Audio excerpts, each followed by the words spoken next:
Under the eye, I like to do kind of liner with shadows. I don't know why. This is chocolate souffle, a nice like matte brown.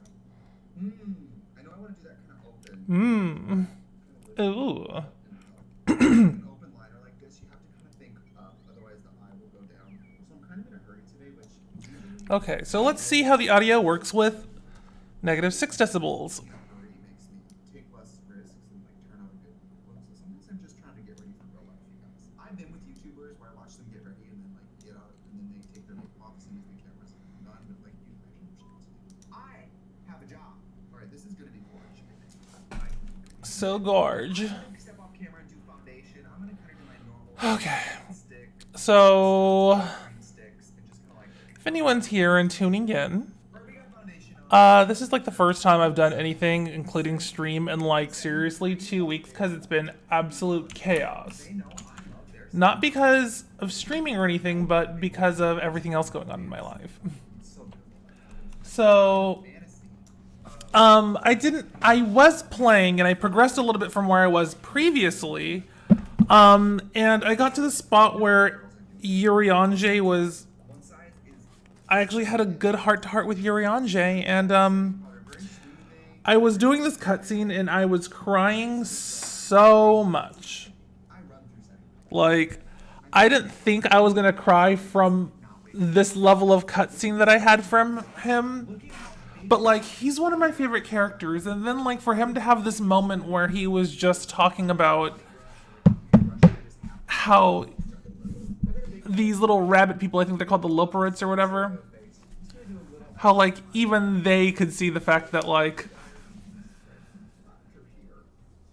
he's good at masking certain things, and he just took it to heart, and it really hurt my soul. Like, I wasn't expecting it, and it really hurt me. Because like I relate to Urianger so much as a character, as a person. Like, that is my incarnation in game, if anything. Like, if I was a Scion, I would be Urianger. Like, and there's no ands, ifs, or buts about it. But like, just what he was like, I can't even, like, I don't even want to paraphrase it because it'd be ruining it. But even he was just like, even these little creatures can see like my secretive and duplicitous nature, and I was just like, oh my god. Like, I just started crying so much. Like, because it was just one of those things where, like, again, I really relate to Urianger so much for all sorts of reasons. And then when he said that, like, it hurt me, because that's how I feel a lot of the time when it comes to dealing with like my family, where it's just like, it's like I have to put a lot of myself aside, because to me there is a greater good, and ultimately I know that they're not easy decisions and they're not easy things to go through, but if I can at least look at it and say, hey, like, the ends justify the means, then I can handle it. And when, yeah, like, and the fact that he was so emotional about it just made me emotional about it. I was like, girl, you can't be doing this to me, Yuri. I should be doing the side quest. I don't know where I'm going. But yeah, no one's gonna hurt my Urianger, and I swear to God, and I keep saying this, if anyone, if they kill Urianger in this game, I'm going to fucking crazy. I'm gonna go apeshit. I'm gonna scream at somebody. I'm gonna find Yoshi P himself. No one hurts my Yuri. Like, I am ultimately just prepared for like one of the twins to die. And you know what? I'm starting to just think that like none of them are gonna die, but I'm okay with that. But if they hurt Urianger, I'm coming out swinging. I apologize if my voice is a bit more hoarse than usual. I had a total of maybe 2.5 hours of sleep.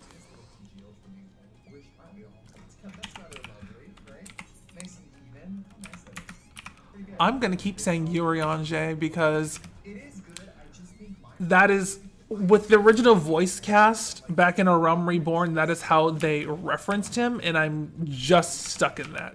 Just like Lise, the very first time I heard them say Lise, I heard Lise, and so to me it's just Lise. I'm like, Lise, I don't know who that is. Lise, I know who that is. It's this annoying bitch. But yeah, to me it's Urianger. Urianger is just too much. Team too much. How do I get over there? Oh, I see. I like how I'm watching this, watching a makeup tutorial, and then still trying to like play the game and figure out where I'm going. Okay. Someone yesterday was just like, "Are you a drag queen?" And I'm like, "No." It was just really random because I wasn't expecting it. It was just a really random comment out of the peanut gallery from some random person out in the universe. Me minding my own bag of business, and this person's just like, "Are you a drag queen?" I'm like, "No." I wasn't even like wearing makeup or anything. I wasn't even dressed up. There was nothing different about me. I was just wearing all black, and I was just like, "Please don't bother me." My whole menacing look that I normally have. Are you a drag queen?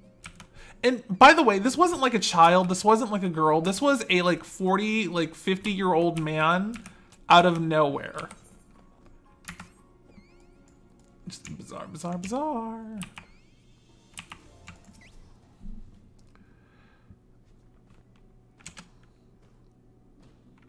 Brusque. Onward. Or after you.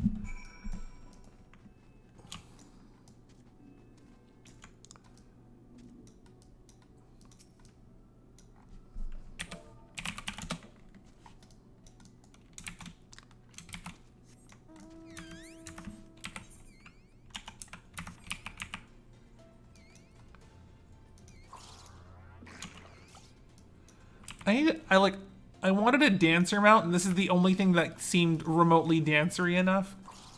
And even then, I think like this is a more of a bard mount than it is a dancer mount.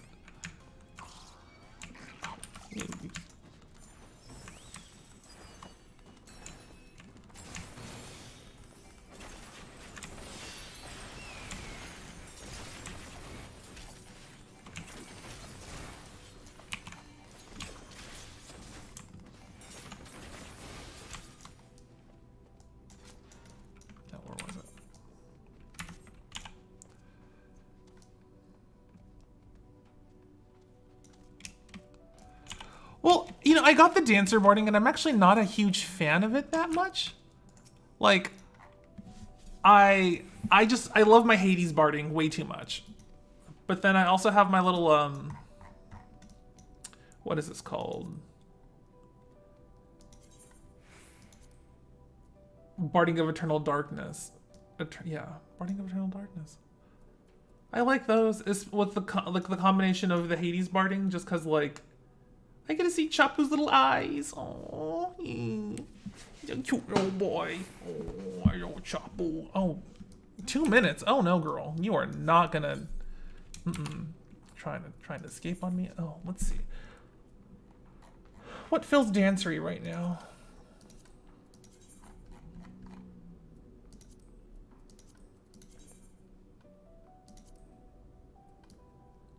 Okay, that's a bit much.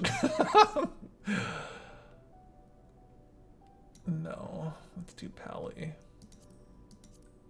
No. Blissful?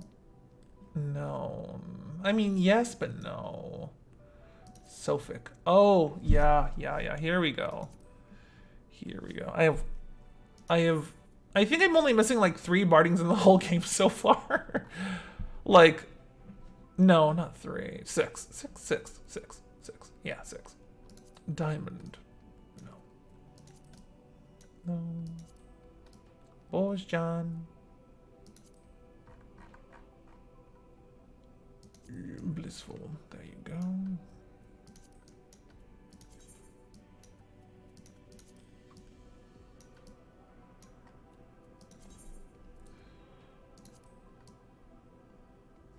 No, that's not dancery enough. No. That's just cute. No. No. No.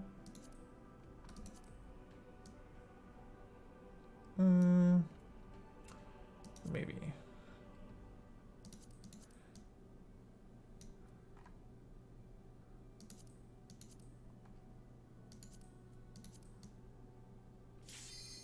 That feels... This feels slightly dancery, but that's like a giant monocle. There we go. Yes! Yes! Oh, I should just do Lunar for the area. Good point. Okay, can you... Okay, so not to be like a crazy person, but I realized that I have that many classes at 90 and this many more close to 90, and I haven't even got the next dungeon yet. Like, I literally had to look up the dungeon list because I was just like, when's the next one? Oh, I should have it if I actually progressed. I need to hurry the fuck up. Oh, how dare this person. Oh. Oh. Lunar. Lunar, lunar, lunar. I'm just gonna give him little ears. Little bunny ears.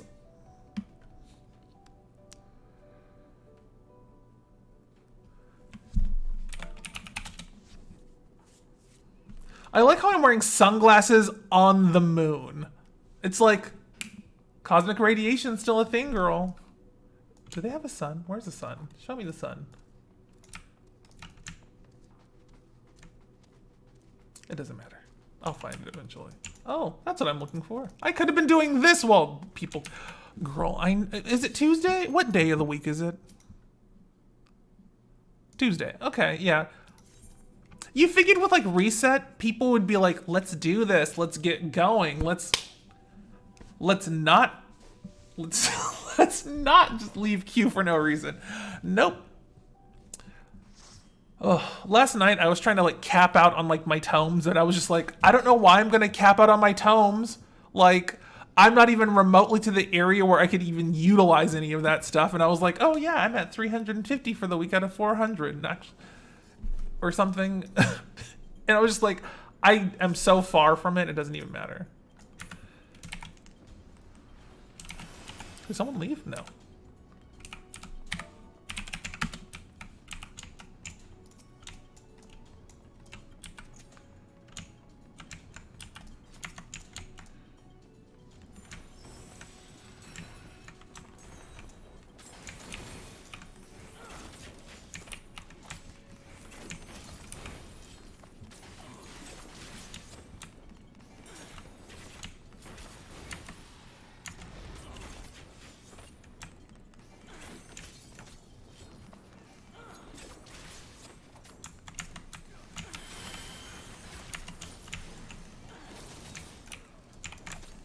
I appreciate this dancer rework because it makes it more stable now. And I really love it. Like, I mean, it's still very RNG, but like now that it's more of a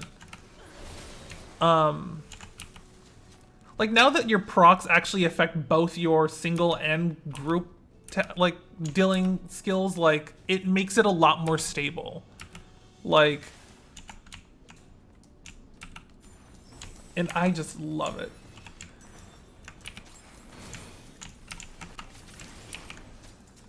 Cause yeah, like it's a really minor change, but it's such a big change that I'm like, oh my god, I love this class now. Because before I was like, I fucking hate this shit. Not literally, but it felt like it was dragging on a little bit more than it needed to. But this, yeah, like the way they adjusted some of the stuff, love it. I'd be like new main, but that'd be a lie.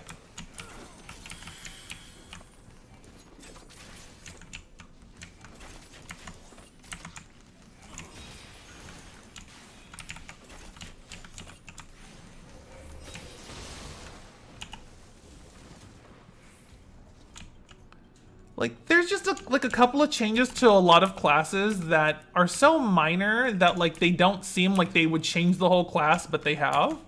And this is one of those like weird little changes that has just revolutionized this class. Like another thing that they did was like when they reworked Monk.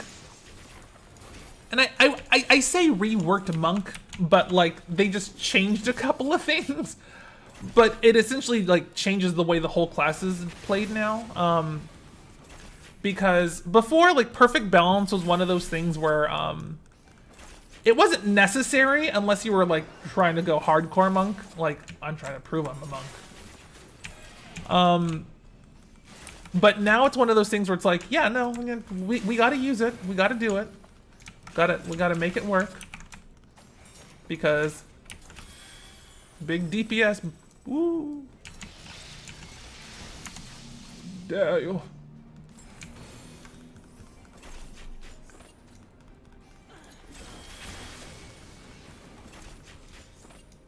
Stop hurting me.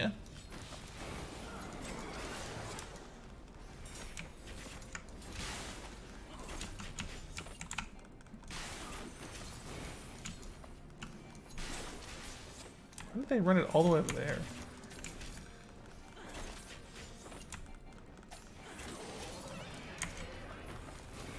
Yeah, see, I'm far too lazy for that. Like, I play my range classes like I would for like any of my casters, which is I'm stationary until it's necessary for me to move.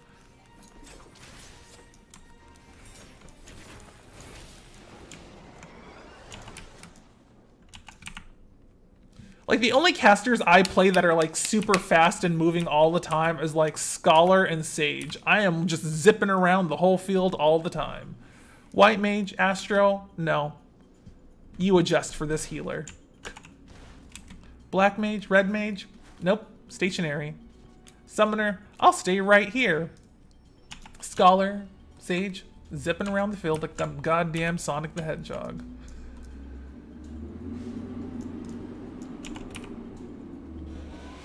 I'm trying really hard to like monitor my DPS because I've been really high on the aggro meter. Aggro meter.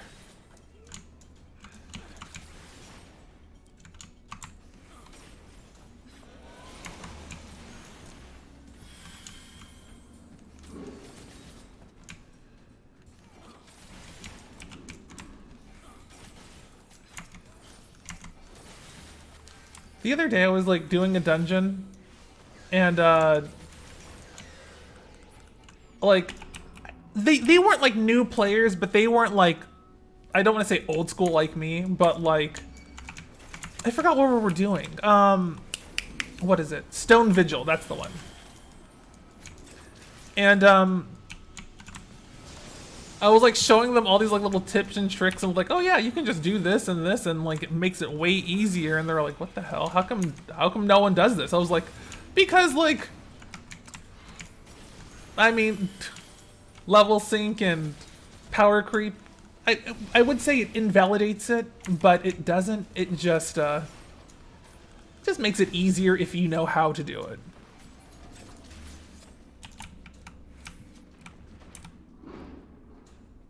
Like I remember like when Stone Vigil was like worse than Aurum Vel, because like there was this one oh, I should have, come on, let's get dancing. There was like this one pool that was at the, like at the time and up until Heaven's Ward, like the largest pool in game, and like people just struggled with it. Like, not, I say people, but it's not like the DPS are struggling with it. It was more like the healers that were struggling with it. But not a problem anymore. Aurum Vel is the only piece of shit still. And you know what's funny is like, even like they've gone back and adjusted and reworked and added reticles and telegraphs to Aurum Vel, and somehow people still find it difficult.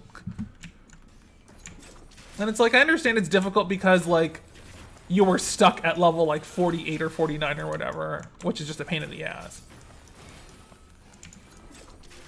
but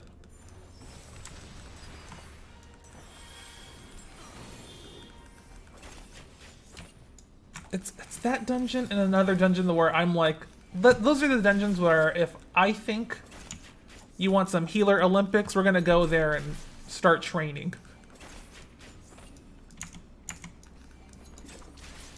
Eat the gas, my little mustard. Mustard! No, don't be silly. Don't be ridiculous. Mustard. Girl, don't hit it yet. Don't hit it. Oh, Mr. You know what? You're a battle mentor? Oh no, girl. Oh no. Oh no. Girl, what is you doing?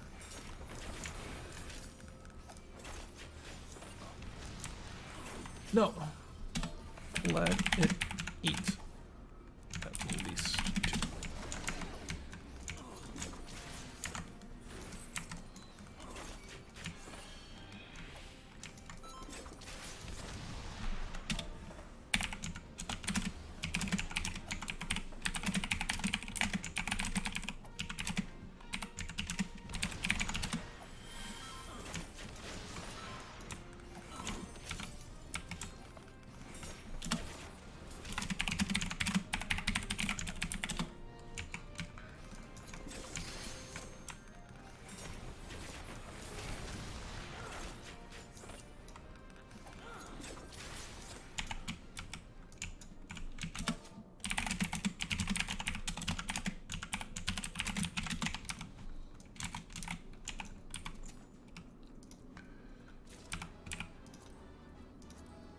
Teaching the children. I'm like a mentor of mentors at this point.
Writes notes.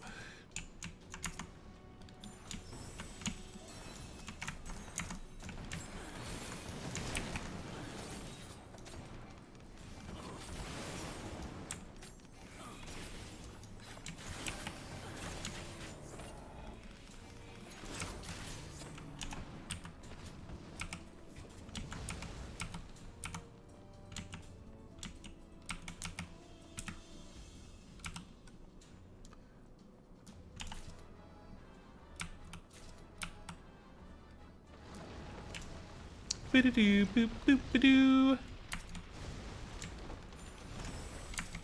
They appreciated my little note. They were like, ooh, I learned something new.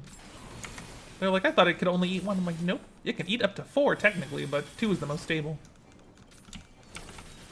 Teaching the children.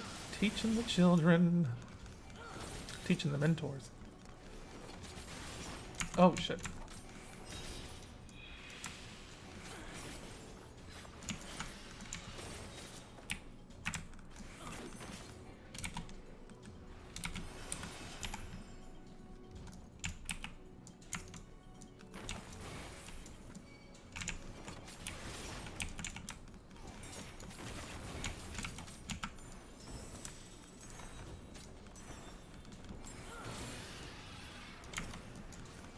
That attack is way too beefy, like... It just hits so hard.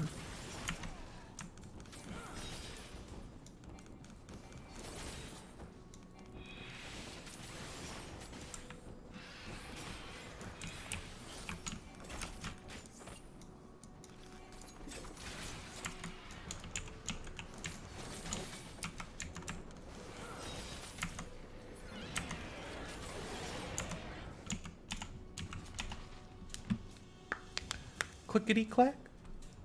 So I was trying to get my cam to work, but then I realized that my motherboard is a piece of crap. And it's been a piece of crap since the day I bought it. But like I think you've witnessed it before where like I plug in my headset and then it disconnects my mouse and keyboard, and then I have to go through like 4 soft resets and hard resets and everything else under the sun.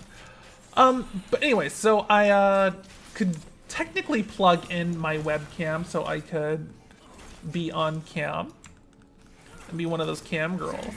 But then my motherboard is so unstable when it comes to maintaining the connection for it that like it will just be like, you're there, you're not there, you're there, you're not there, you're there, you're not there.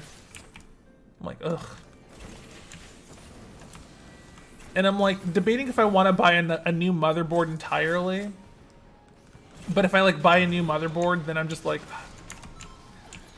I could just buy a new computer, but then I'm like, I don't want to buy a new computer. That's a waste of time, money, effort, and energy.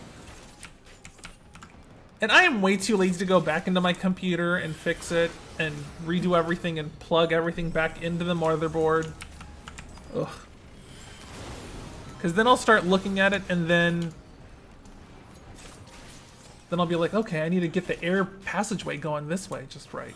I need to make sure airflow is perfect this way.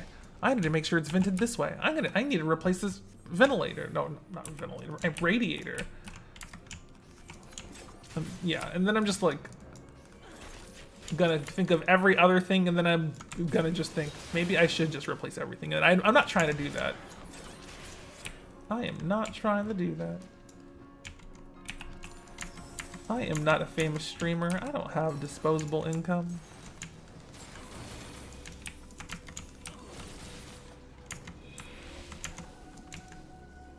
Like I've been needing new shoes, and like I finally had to get rid of my shoes because they were just an awful, destroyed, worn through mess at this point. And I've been using an even older pair of shoes as my replacement pair of shoes. Granted, I didn't wear them that much because they weren't slip-on. But like I just got a new pair of shoes. Well, just ordered a new pair of shoes, but it's been like 3 months that I've been like, oh, do I want to do it? Mental illness, serious shit. Like, I've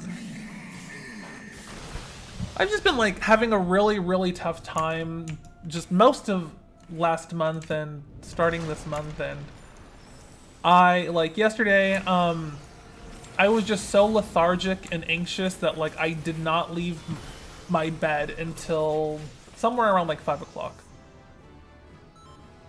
5 p.m. And then I had to go rush and run some errands. And then I came back and I tried to play Final Fantasy, and I was like, I don't have the time, effort, energy, or concentration for this.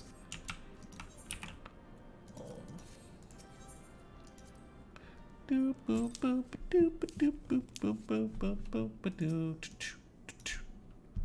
I can go on like a blister in the moon. Idle sun, Yuriandra, you're the only one.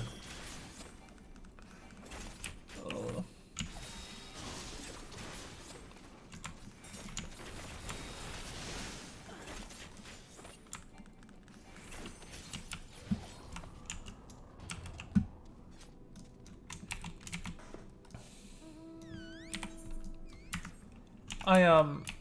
I keep telling my boyfriend that I am if you like British comedy, there are 2 comedians that I feel like completely, if you mix them together, you would get me. And not in like oh, you're getting a duplicate of me, but just the level of snark and cynicism would be there. Which is if you take Sue Perkins and, why am I suddenly forgetting his name right now? I can't think of his name right now. What is his name? Oh my god. It's gonna kill me now. Yeah. So vague. Gay British comedian. There's a ton. Tom Allen. Oh, Tom Allen. Okay. Anyways, if you take Sue Perkins, who was the, let's say angry lesbian, and then we have Tom Allen, who is like the snarky posh gay guy, and you put them together, and you just get an angry gay man, and that would be me. An angry gay man stuck in a posh lesbian's body or something like that. And I told my partner that, and he was just like, what? I'm like, yeah, no. I'm a posh lesbian stuck inside of an angry gay man's body. And he's like, okay. Yep, that somehow makes sense. I'm like, yep. Yep. Squeeze. Squeeze. How dare you? Downfall droid. Downfall. I am really bad at navigating this area.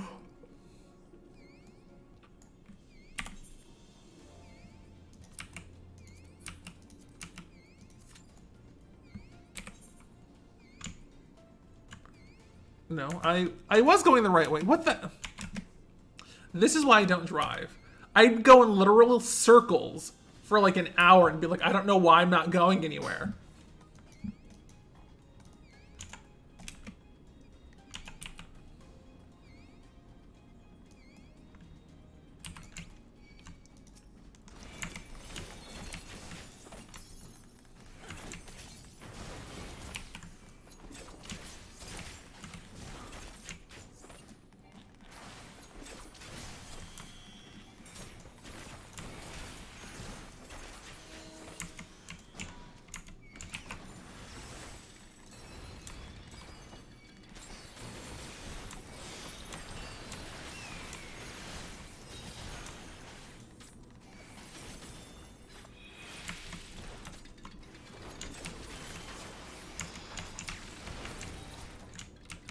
Out of my face. Out of my face.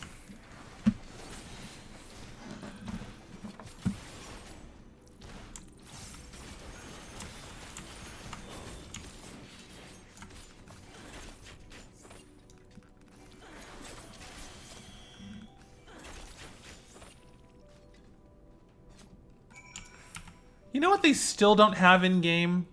Summoner barding. How wooed. Look at this little bitch.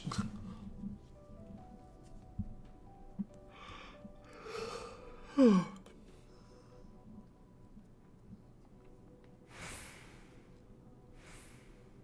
did I call this little rabbit a little bitch? I'm so sorry, little rabbit thing. See, you know what I would have loved? I would have loved it if the Viera came out like that. Like, the girls looking like Fran and the boys coming out all tiny and cute like that. That's what I would have wanted. Absolutely. Granted, I love the fact that all the Viera men are very androgynous. And that just works with my fantasy. I mean, but it's also one of those things too, like you look at some of the faces that were sculpted, and like the core face that a lot of people use is actually the Warrior of Light face from like the original artwork. And so it's like, why does this work so well? Oh, because that is literally, I don't want this bar. I don't want this anymore. I want a new mount. Yeah, it just works so well. Let's see. Who? No, not you. Not the egg. Oh, yeah. Let's go with you guys.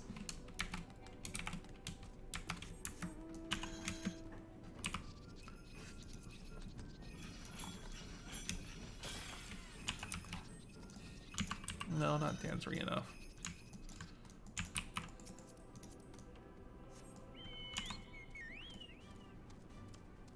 You know what I want? Just a little quality of life change. is like, you know how we have like the orchestration and then we have like the little mini one? I want a portable one for our chocobo. Like, absolutely. Like, in that little saddle. Just like, oh yeah, let me put in my little headphones or whatever. Or just have it dangling on my chocobo's neck. And just like, oh yeah, instead of... Like, not even just the chocobo, but like any mount. We're just like, oh yeah. Oh, you have access to this music? Yeah, you can listen to it. While you're writing this, if you don't happen to like the particular music that is playing from the mount. Because, let's be honest, some mounts have shit music. It's like, why is that the music? Like, the Chocobos having the Chocobo like chip tune makes total sense. But then we have something like the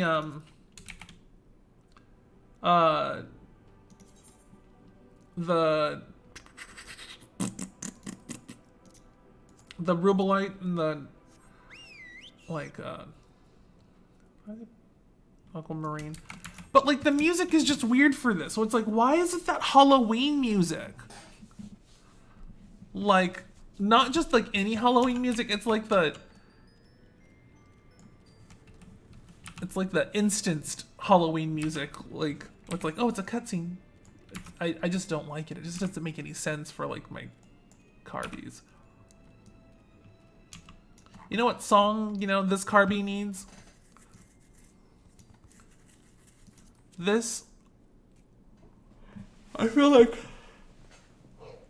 excuse me. No. This would be like, why can't I think of the name right now?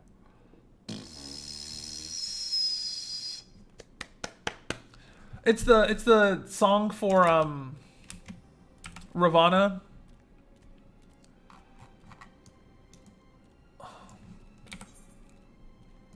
That song. I can't think of the name right now, but that song. I feel like that would work perfect. And then like, oh, there's a little thingy here. I really should hunt some of these down. I've ignored all of them. And I keep forgetting. Why did I click Ether Compass when it's right in front of me? Oh my god.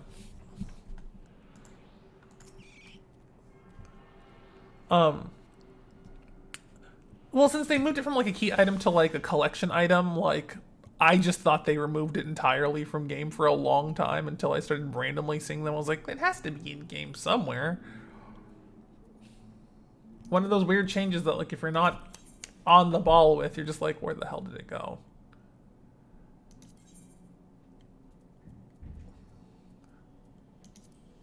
No record available. No. 47? Rarity. Good for her.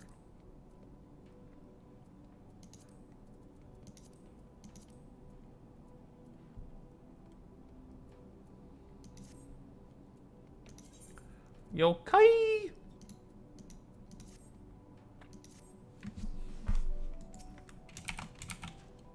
No, what? No, I don't want this mount. No, stop it. I don't want this one either.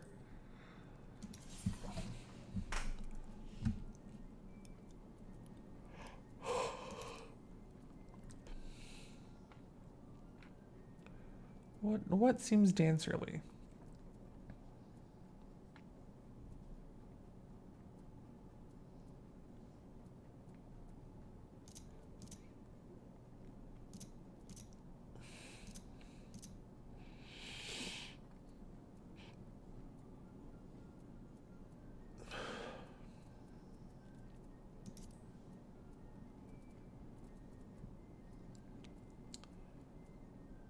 Rah, rah. No, that's my samurai one.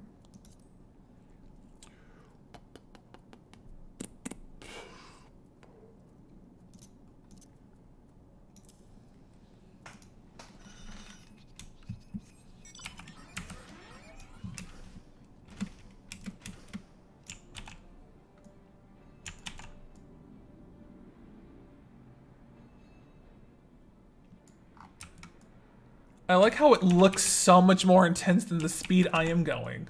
It's like, yeah, I'm going at 100 miles per hour.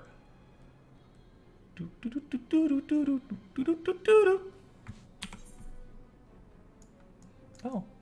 Oh, I can get over there. Ooh. Right? Doesn't this look so much more intense than it is? Like, he's just like, yeah! Oh! Mach speed!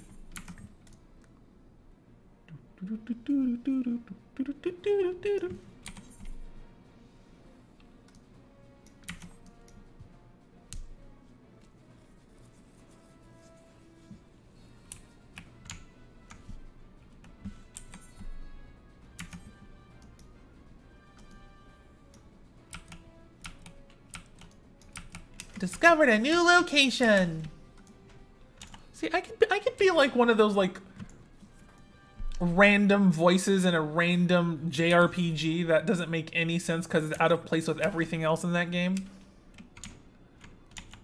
Like, oh no, not even a JRPG. Like a Japanese 2D hyper fighter, right? Yeah. Like, let's say Blaze Blue as an example. The wheel of fate is turning. I could totally do that. But I have to make it sound extra bizarre, though. Not bizarre, just have to put... Like, just have to add a bit more inflection into certain areas. The wheel of fate is turning. Heaven or hell. Fight one. No, that's too much. That's too much. That's too straight. I can't do that. I'll just stick to the high-pitched one, like.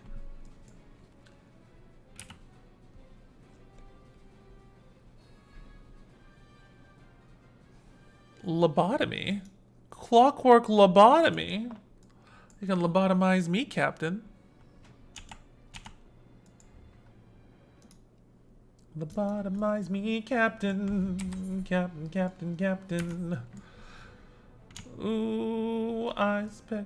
So I was watching this, why can't I remember his name right now? Honestly, this is how you know I haven't slept and how my brain has just been running at a million miles per hour nonstop for like a month and a half. Is the fact that like, I literally watched this documentary yesterday or the day before. I don't even remember when I watched it, but within like the last 3 days. It was like, a short mini doc, whatever. About Alexander Pichushkin. I think that's how you pronounce his name. Pichushkin.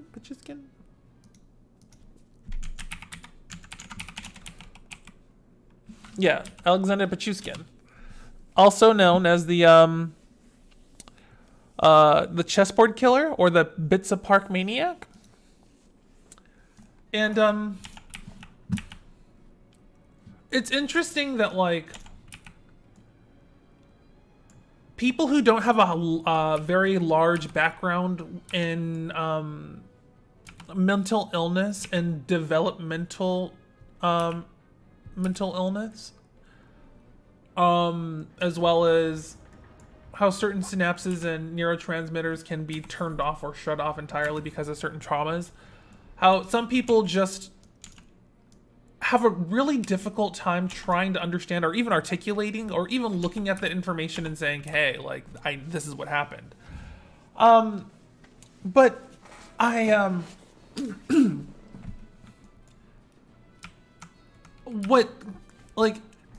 not to be like, oh, I'm interested in serial killers, but it's just been a weird hobby of mine since I was like a child because my aunt, my crazy lesbian aunt, would literally like quiz me on serial killers because she was not a good person.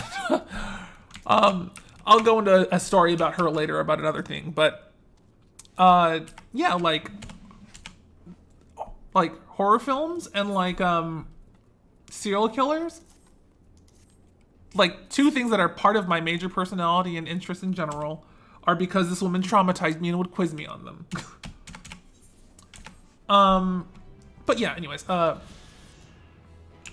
like, I mean, I have an interest in serial killers and, specifically when it comes to certain levels of mental illness and how we can categorize certain, mental illness, and then how other things are harder to classify because people don't have a strong background or understanding into it because they're not looking at it from a developmental, psychological avenue. And so when it came to Alexander Pachyskin, like, well, the way that this documentary really narrowed it and like pushed the narrative was that thanks to one singular event, his personality changed entirely. It's like, well, yeah, he had concussive trauma.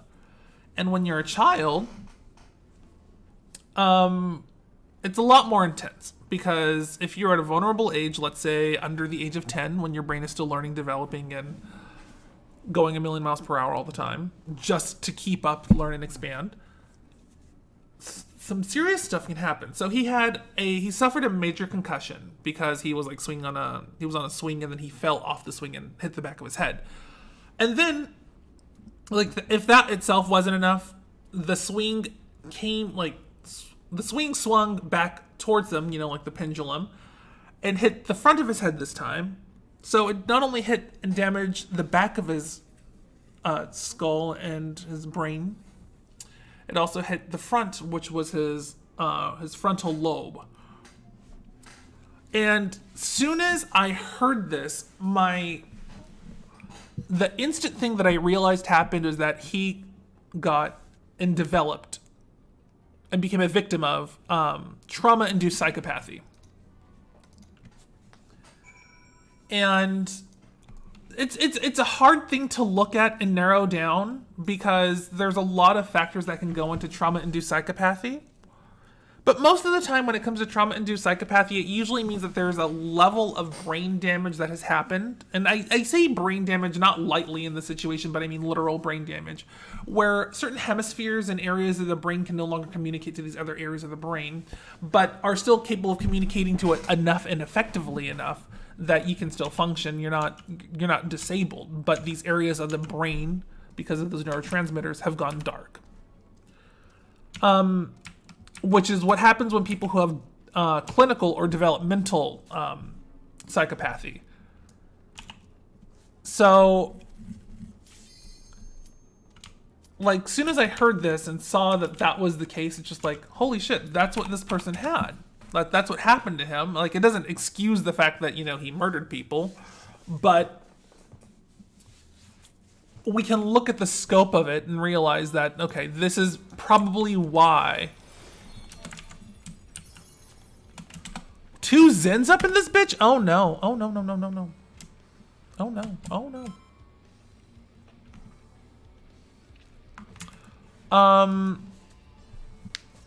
But like when we can look at stuff like that, we can understand and learn how to treat and more effectively deal with people like that in the future.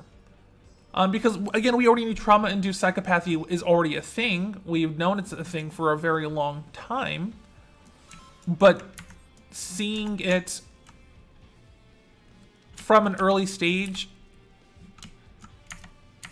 and understanding it from an early stage probably could have done a lot more to help him as a child grow up and feel confident and comfortable with who he is, and then not let the only avenue of coping with his mental illness be killing people.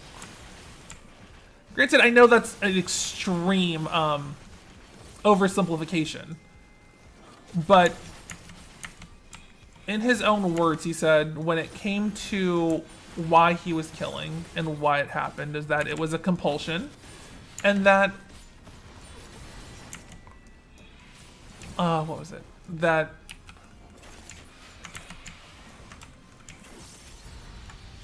it was the only way for him to feel alive because he had felt dead on the inside for so long. Which gives us a unique insight into how like that type of psychopathy can affect someone, because when it comes to any mental illness, one of the big things that people fail to understand is that there's always that feeling of not necessarily isolation, but the fact that you always feel like the outsider, or just things just don't seem to line up for you the way that they would for other people. And like when we look at something like trauma-induced psychopathy, and psychopathy in general is, we have to think of it like reverse autism or Asperger's, where instead of one area of the brain, for males, I should say, because female autism is a very different spectrum of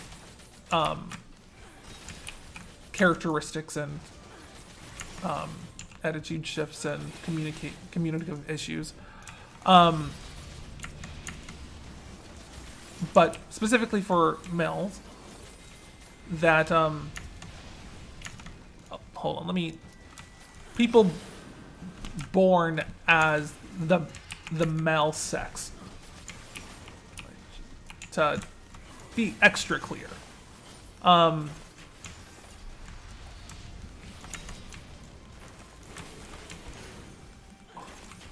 got distracted with this tangent and trying to DPS. Is that these areas become difficult to communicate because we don't have the skill set to really communicate our level of emotion with the proper wording and verbiage, as well as communicate that in a way that gets what we are trying to say across, as well as why did I press that one?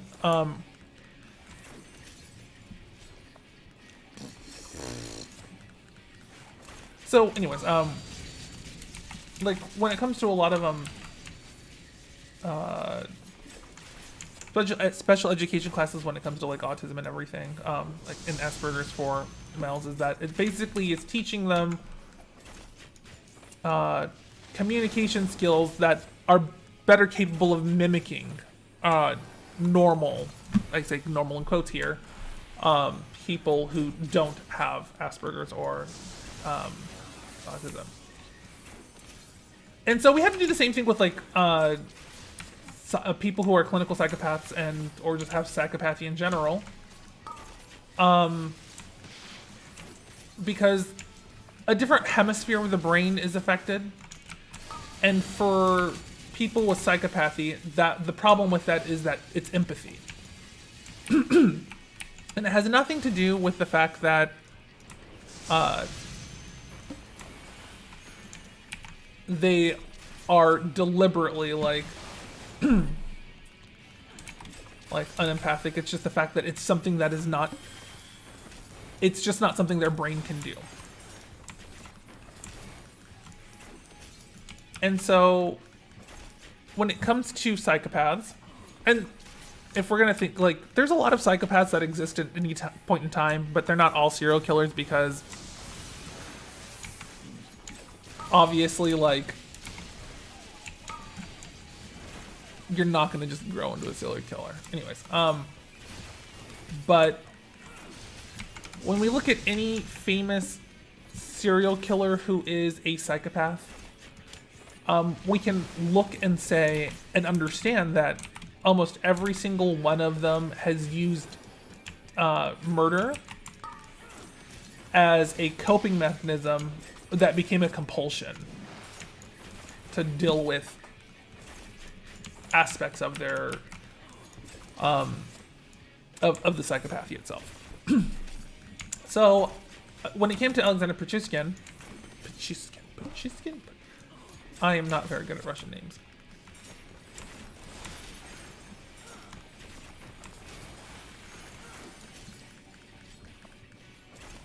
This person's out DPSing me. Well, at least he has my name.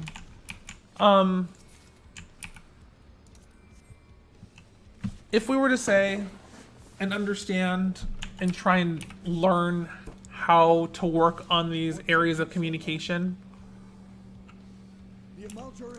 I think we could have averted him murdering 9 people. Granted, there's no way of guaranteeing that, but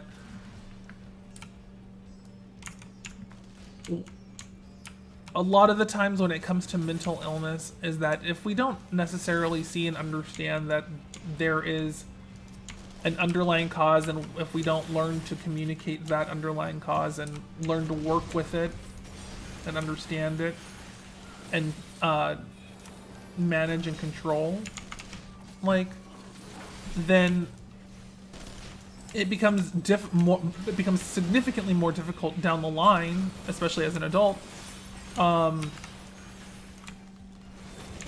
when things are completely just incapable of being managed at this point.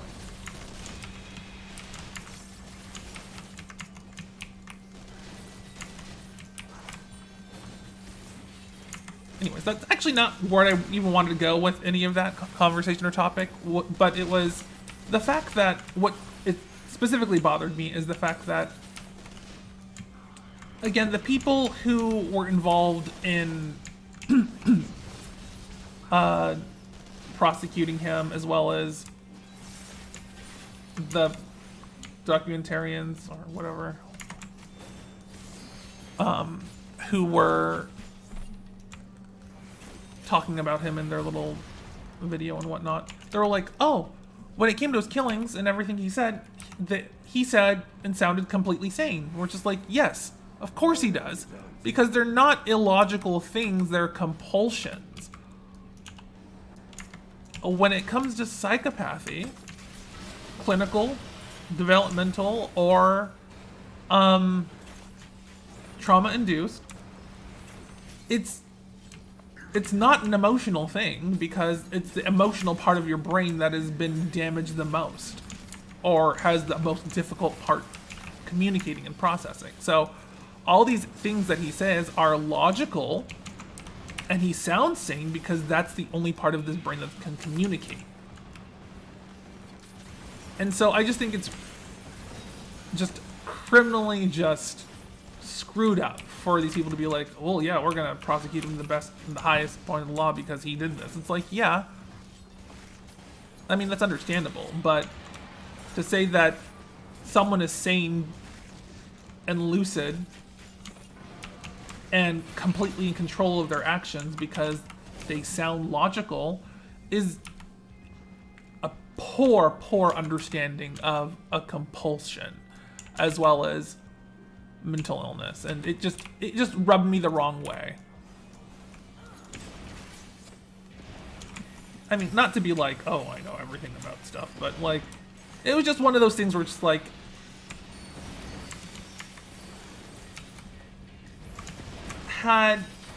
again, because I watch way too many things for people who are killers or serial killers or anything like that.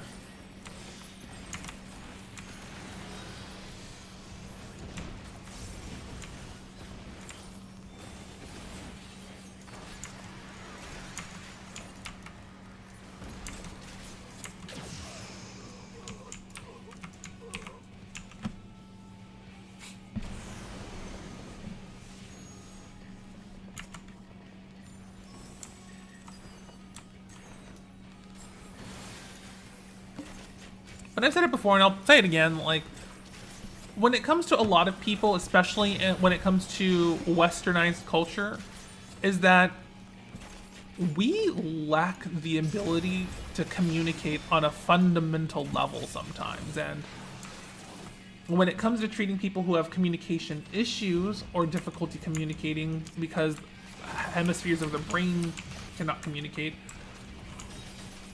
if we as parents, guardians, family members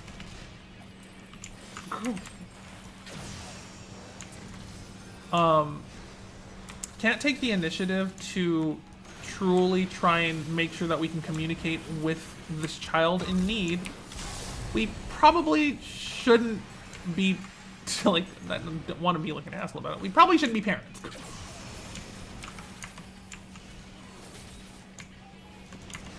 Like, I was talking to someone recently, a friend of mine, and they were saying, I feel so bad. I mean, again, they're an older gay, you know, one of the elder queers. And he's just like, I feel so bad for the generation of kids today because they have, like, they don't know how to do this or this or that or this or this. And just like, and it's all because of technology. They all have their iPads, their computers, and just like, I was like, you need to chill out for a second, homeboy. Like, first off, parents since the dawn of time have used any and every single type of technology as a band-aid and a babysitter for their children. So saying that you feel bad for these children because they have access to technology that you didn't have is a poor understanding. He's like, well, they have access to so many things. It's like, yeah, and you had a lot of access to a lot of things as a child growing up. But the difference between your generation, which was like 50 years ago, and the generation of today is that parents are at least trying to say and look and be more active in these areas of their children's life because they know that they are vulnerable people. They know the dangers of the internet. Like, your parents did not know the dangers of potential serial killers because you guys did not know they existed. He's like, well, we overdid stranger danger. It's like, no, we didn't, as a society, overdo stranger danger. The media and how we glorify and deify killers and crime is kind of what overhypes it. Like, we should know that there are crazy people out there who are malicious. And teaching our children to look out for, to learn warning signs for people who might potentially mean them harm is not a bad thing. If your parents did a scare tactic where they're just like, oh, that person's gonna rape, murder, and kill you, because that's what my mom would tell us growing up, like, that's a whole different thing. Again, that is poor communication and understanding and properly going through that motion with the child. But anyway, that's neither here nor there. It's just, yeah, it was just one of those weird things where, again, I spend way too much time reading about developmental psychology, child psychology, mental illness, varying degrees of mental illness, and have gone through a lot of cognitive behavioral therapy.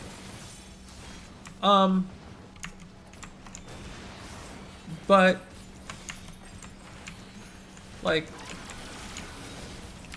I don't want to be like, I feel lucky that I had to do these things, but it's just like, you know, I'm glad that I went through them because I'm capable of understanding certain aspects of communication in children and other people a little bit more, I wouldn't say sympathetically, but I can empathize with them a bit more because I understand what it is.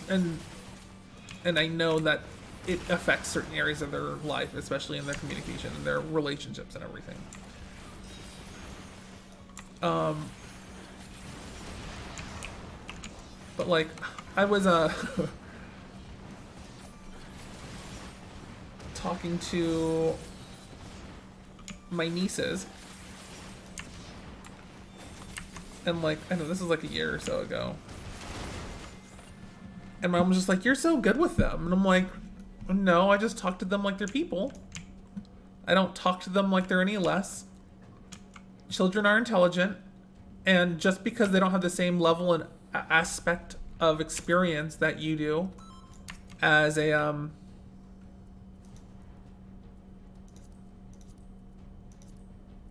what does that mean?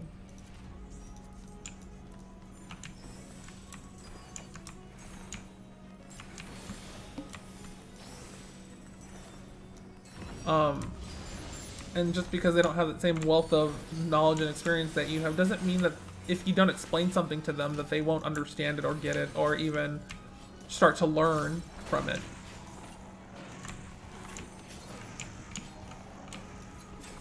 Because I meet some weird older gay men who are just really weird people because they've never been parents and have never been around kids, it seems. And not to be harsh or critical or judgmental about it, it's just one of those weird things where it's like, I had this man straight tell me that children lack empathy. And I'm like, no, children don't lack empathy. Children lack impulse control. He's like, well, they're so mean. I'm like, yeah, that's impulse control, not empathy. They don't have a filter because they're children, because they haven't been socialized in that area yet. But if you tell them how to do something and tell them why it's important, that child's going to understand that it's important to do these things in a particular way because you don't want to hurt someone's feelings.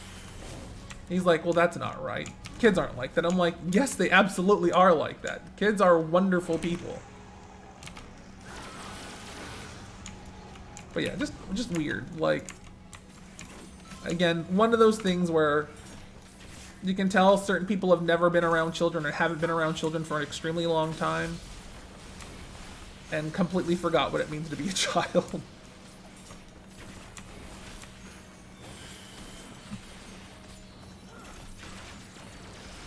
Because, yeah, like, he was also talking about, like, how he knew, like, this younger, like, this, like, I think he was, like, 19 or 18, 19, 20-year-old, like, Gaby,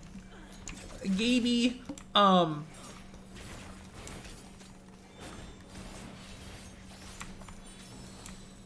and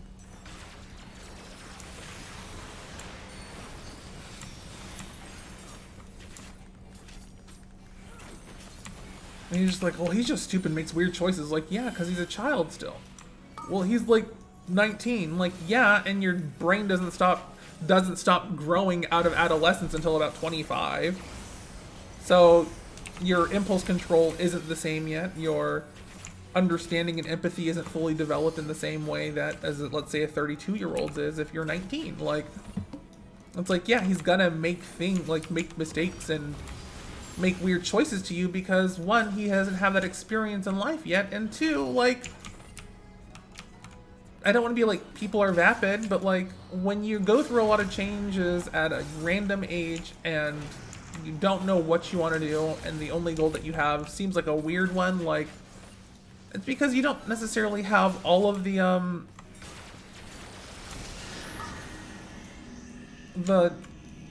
background information to say, like, oh yeah, like, I can make a better choice here.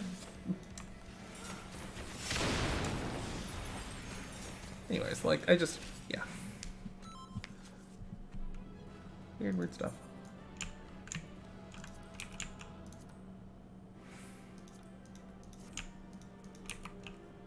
I don't remember doing any of this dungeon, even though I just was doing it.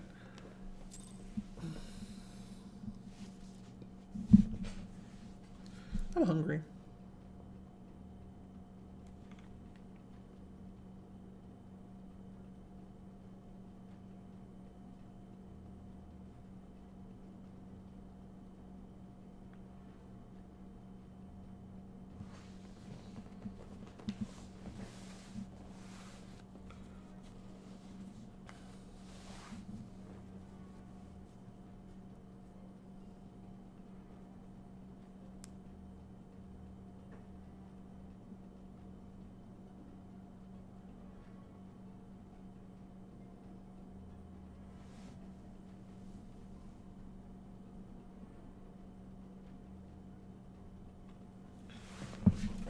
I shall take a quick break.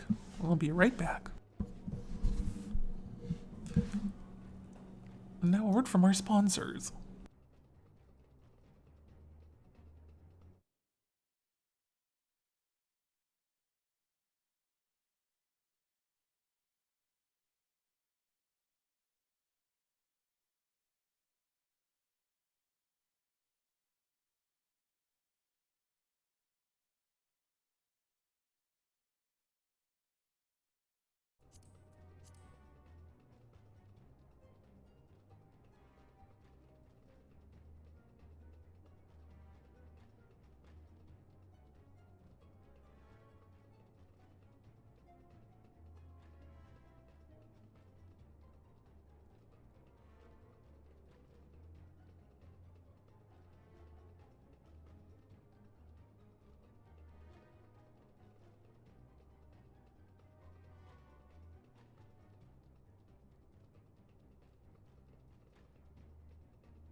enough, you know.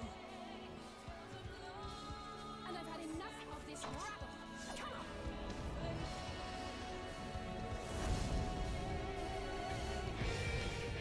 As the chaos spread, the star seemed doomed to unravel.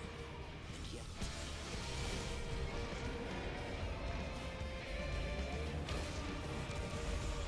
there were those who stood in defiance of that fate.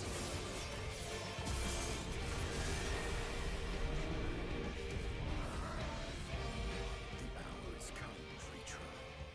It's all or nothing.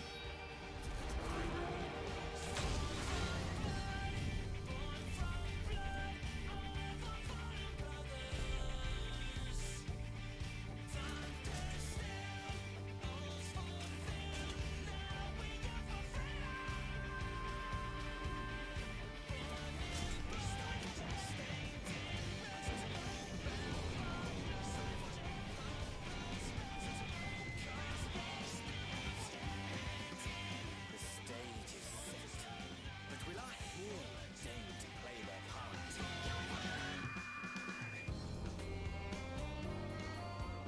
You took your time. 'Tis as we feared. The respite afforded this land was but fleeting. The end draweth nigh.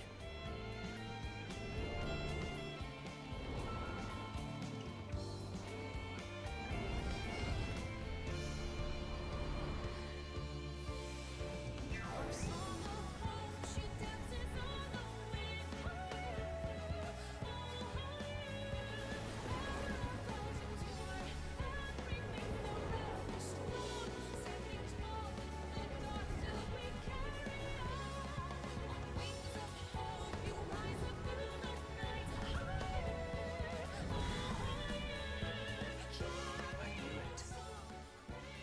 This star still has secrets to tell. Take care, my friend.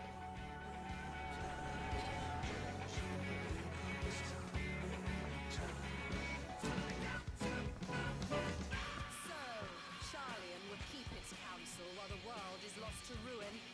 It would. Come what may, we shall live on. We must. Do as you must then, but we scions will fight until the heavens fall, until our last breath.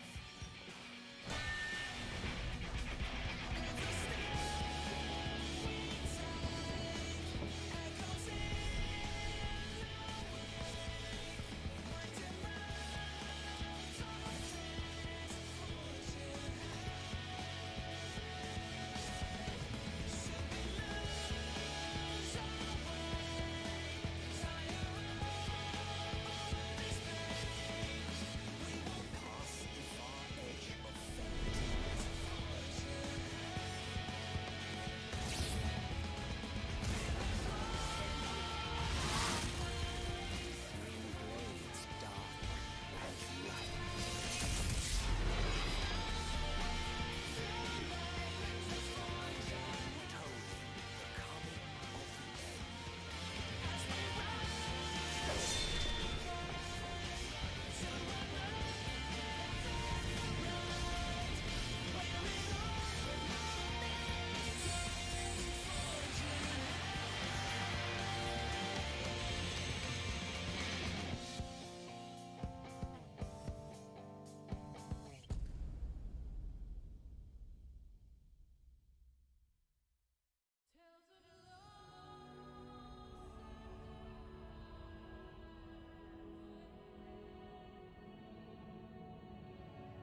must then, that we scions will fight until the heavens fall, until our last breath.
to ruin. It would. Come what may, we shall live on. We must. Do as you must then, that we scions will fight until the heavens fall, until our last breath.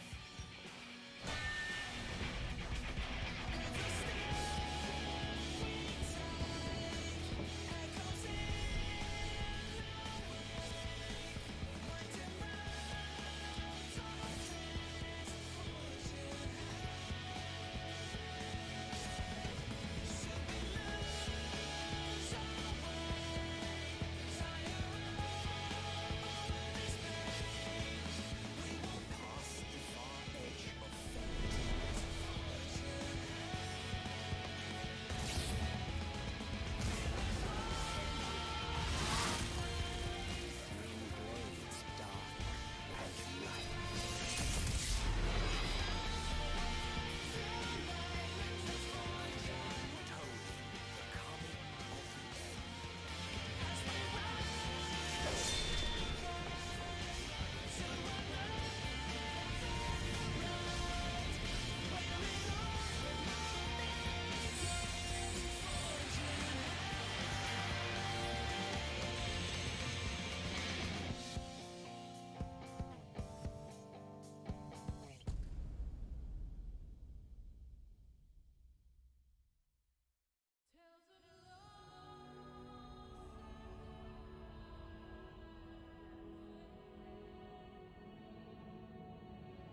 then that we scions will fight until the heavens fall, until our last breath.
while the world is lost to ruin. It would. Come what may, we shall live on.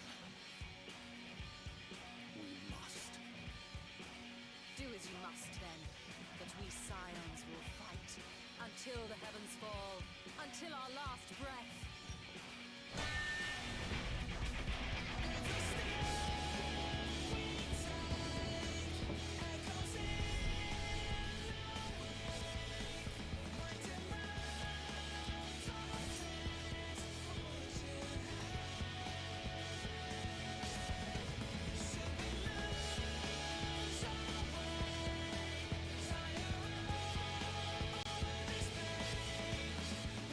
Past the far edge of fate.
we scions will fight until the heavens fall, until our last breath.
until our last breath.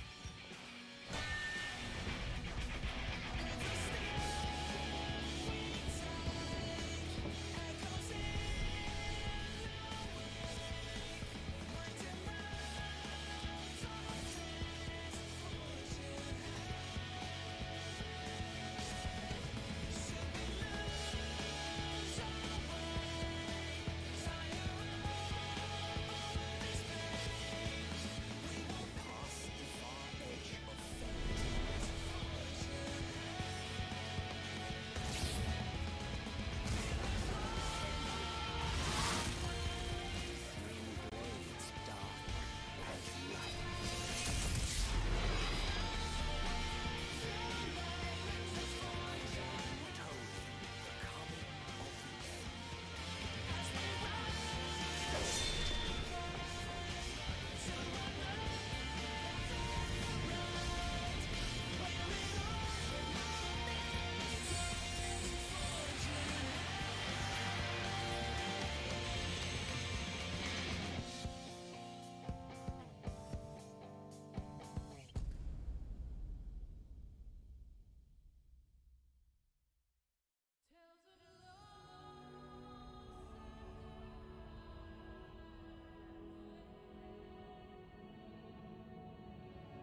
'tis as we feared.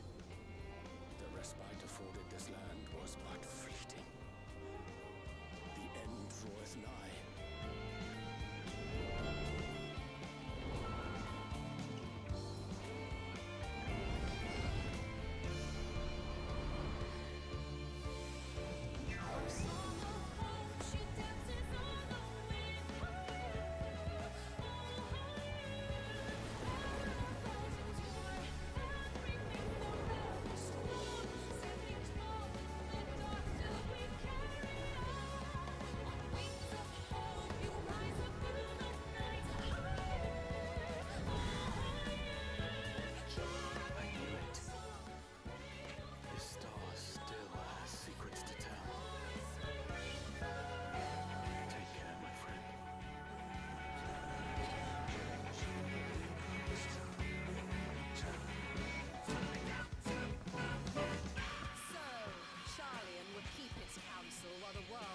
To ruin. It would. Come what may, we shall live on. We must. Do as you must then, but we scions will fight until the heavens fall, until our last breath.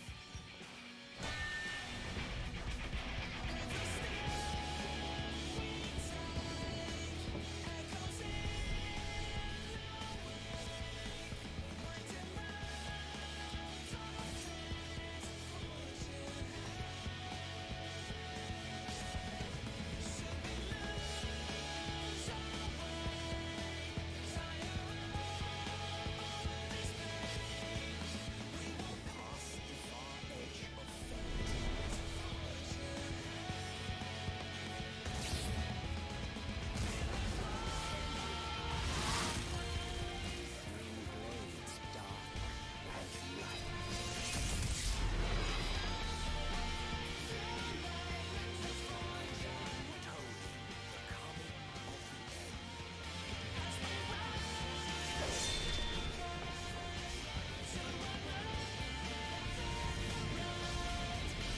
nigh.